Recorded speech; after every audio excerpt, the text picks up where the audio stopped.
the American people have held him to a different standard than they have held other presidential candidates and now other presidents. That's just the reality of it. We watch it happen, and that's the reality of it. So I know you can bemoan it, but it's not just him. It's the fact that he's been held to a different standard by the media and by others when he was a candidate.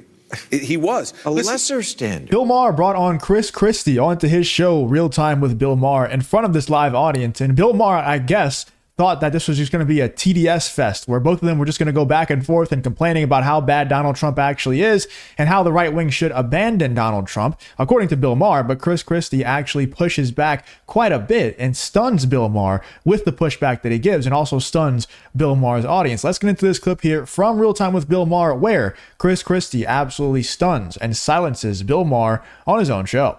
In that position. But you're accountable. But they could say the same thing about your bridge scandal. They could, and I said I'm accountable for that. I'm not responsible for it. There's a difference. You knew nothing about it. I knew absolutely nothing about it. By the way, this set is so awkward, is it not? Like, why the hell are they sitting so close to each other? Their knees are almost touching. They have this big ass room, and their knees are almost touching. Like, what are we doing here? Who designed this set? This is the most awkward set I've ever seen. It's a lot of people who are plotting. No, by the way, it was three. Excuse me. Let's be clear on this one, okay? It was three people. It was three people, and three investigations came to the same result, that it was three people. Okay. And so I don't want to get... No, I don't want to get into that either. I understand, but the point is, though, I don't want to shorthand it and have people walk away with the wrong impression. But I'm still accountable for it. Okay. Because two of those three people I put in place. So, you have to take accountability for it. We see this play out every day. Donald Trump, not every day, but a lot of days, he tweets horrible things about Mueller. Yeah. You know Mueller. I mean, you're a prosecutor. Yeah, and I've said... You're a normal Republican. Yeah. I don't know what that means coming from you, but I'll take it. It means I hope you are Republican. No. You don't say you hope. You already committed that I was. Right. You are. I'm just saying. Committed. What I call Republican classic.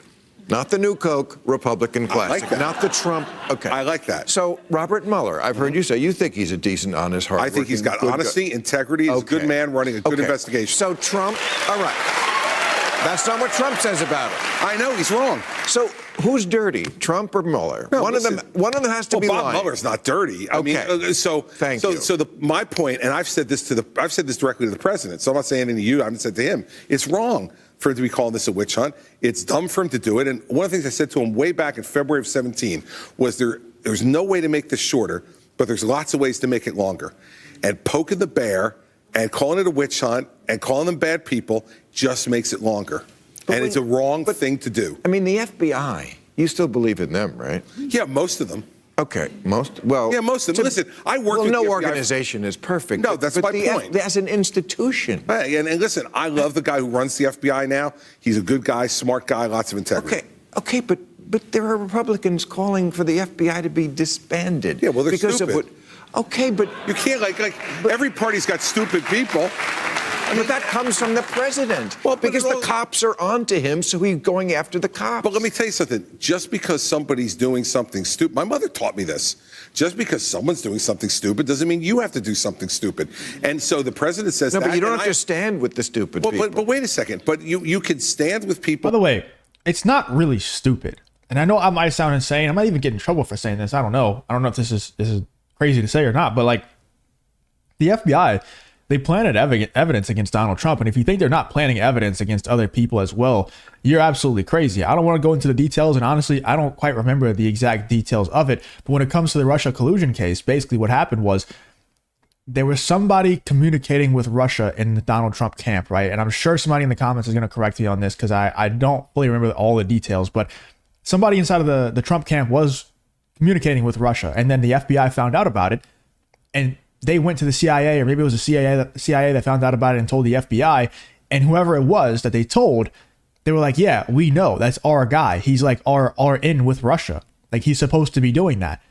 And then the FBI used that as evidence against Donald Trump. So if you think that that's not grounds to disband that three-letter agency, I don't know what else is. And it's not just that one instance, guys. Like there's so many things that get declassified every single year that it's just like, wow, the FBI did that to us. Oh, wow. The CIA did that to us.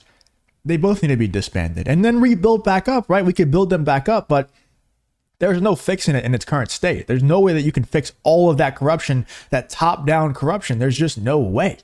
There's no way to fix it. The only way to fix it is by completely tearing it down and starting from ground zero and building it back up. That's the only way.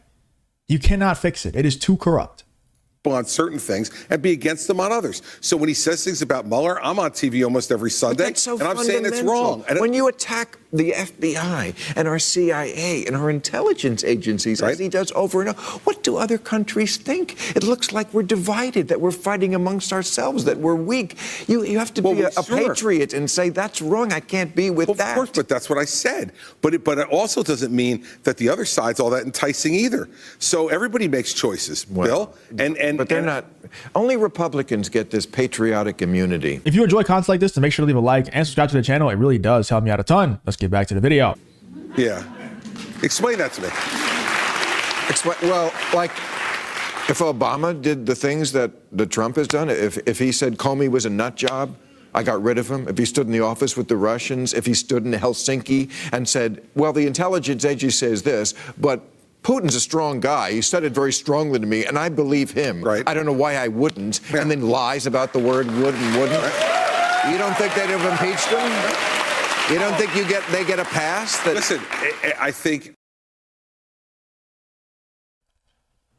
Do you think maybe the reason why Republicans get patriotic immunity, as Bill Maher put it right there, do you think it's maybe because Republicans genuinely like the country that they live in versus the left wing with people like Bill Maher, people like Whoopi Goldberg, people like Destiny, David Pakman, anybody like that? They absolutely hate the country that they live in.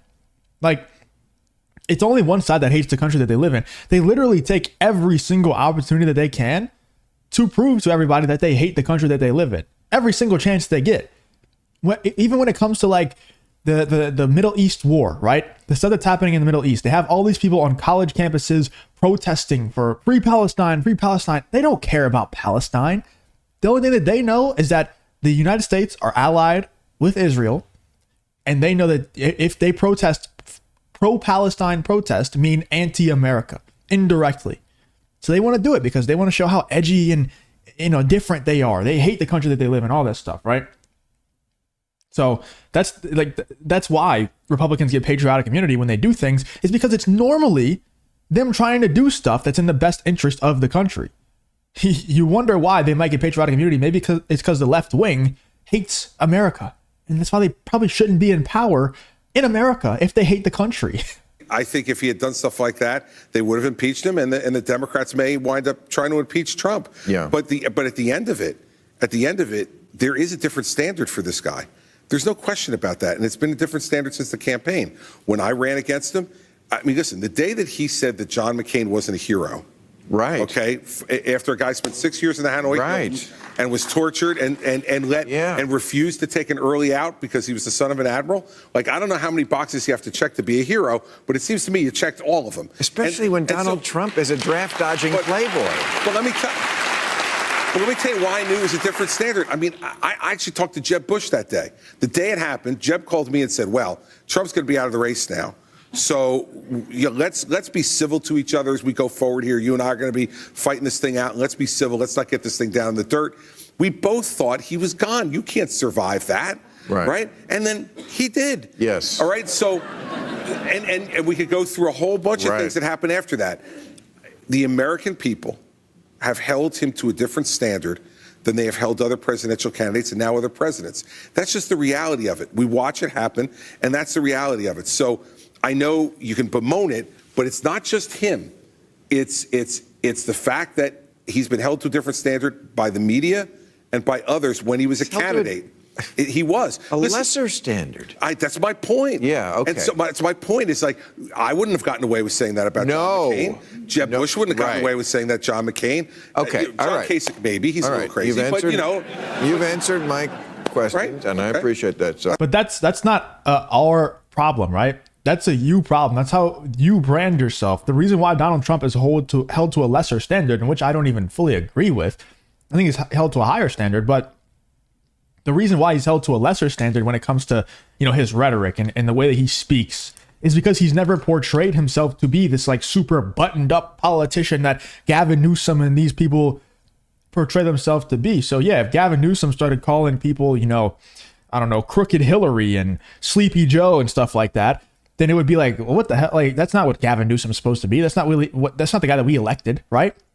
But if Donald Trump, who's been the same guy the entire time, continues to be the same guy, of course they're not going to be like, whoa, what's going on? This guy Donald Trump, I thought when we elected him president, he randomly was going to just become a Gavin Newsom type.